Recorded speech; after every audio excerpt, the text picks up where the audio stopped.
Good evening, ghoulish esteemed viewers. Tonight, we travel alongside Maniac Mike in Applewood Ranch as he attempts to reap the harvest while trying not to reap what he sow. And if you enjoy spine-tingling stories like this, don't hesitate to creep up on that subscribe button and give it a scare. And remember to like this content and turn on notifications as I have more original horror tales coming your way. Now, let's dive back into the scares. Maniac Mike was short and stocky, barely 5 feet tall. His Napoleon complex made him volatile and unpredictable, a dangerous combination that often led him into trouble. In stark contrast was his friend, Michael, who was laid back and often timid.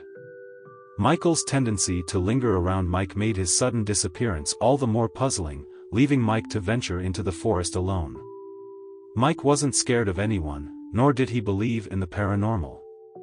Yet even he couldn't escape the chilling whispers surrounding Applewood Ranch. Locals spoke in hushed tones of a sprawling marijuana garden deep in the woods, an eerie green oasis tended by shadows moving of their own accord. Michael had claimed to stumble upon a jackpot near a cabin rumored to be haunted by a witch. Mike didn't need a map, he'd heard enough from those who dared not go themselves. As he pulled up, his radio crackled to life, playing a creepy tune. Turn back, there's nothing to find, just death that's left behind. The static faded, and the station returned to normal. Mike found it strange but shrugged it off. The woods felt alive, animals moving with an unsettling awareness. As Mike unpacked his gear, he noticed a deer staring at him. Its gaze held an unsettling familiarity, as if it recognized him. The deer nudged his gear with its antlers, its eyes glimmering with a sorrow almost human-like. Unease crept into his mind, but he shook it off. He was no coward. That night, with the moon hanging low and heavy, Mike felt an unshakable gaze upon him. In the shadows, he spotted eyes watching, a figure barely resembling a human, with straw-like hair that danced in the breeze. Heart pounding, he stepped closer, but it vanished, leaving behind a decrepit cabin with a tattered cloth hanging from the door. A chill ran down his spine, an overwhelming presence closed in around him. The trees whispered ominously, rustling with sinister intent. Suddenly, the same deer reappeared. In a panic, Mike shot it, fearing it was something more sinister. The deer limped back into the tall grass, its gaze piercing and furious, as if delivering a warning. What message was it trying to convey?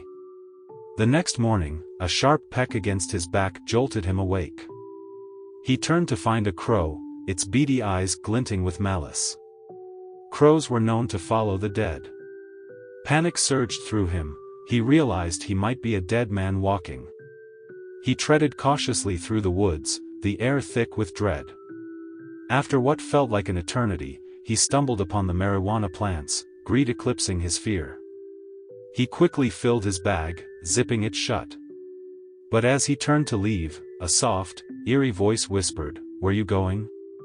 He spun around, scanning the trees but saw nothing. The tall grass swayed unnaturally, as if alive. Then he heard a deep, menacing growl. A large dog emerged from the shadows, its eyes glowing with hunger. Terror surged through him, and he bolted, running for his life. As he sprinted, countless faces of spirits emerged, their hollow eyes watching him, haunting him. He was now a believer. Desperation fueled his flight, and he spotted his car in the distance. Almost there, he thought, adrenaline pumping through his veins. But then, the deer he had shot charged at him, knocking him to the ground.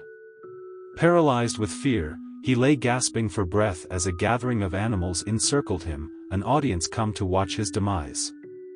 The deer stood over him, its eyes filled with ancient rage. Around him, the crows cawed, their cries echoing through the trees like a death knell. Mike felt the ground shift beneath him, as if the earth itself were alive, pulling him down into its depths. As he stared up at the sky, the crows circled overhead, waiting for his last breath. He could do nothing but watch as a caterpillar crawled through the tall grass, inching closer. It made its way to his face, climbing onto his skin. Mike, his jaw broken from the impact, tried to blow it away, but it crawled into his mouth. Panic surged as the caterpillar journeyed deep into his throat, suffocating him.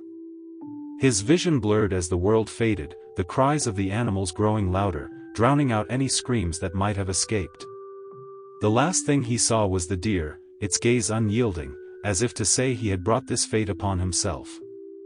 The animals rushed to feast on his remains, leaving behind only the stench of death in the haunted woods. And so, Maniac Mike met his end, not as a conqueror of nature, but as a pawn in a game played by forces far beyond his understanding. The whispers of Applewood Ranch would carry on, a warning to those who dared trespass.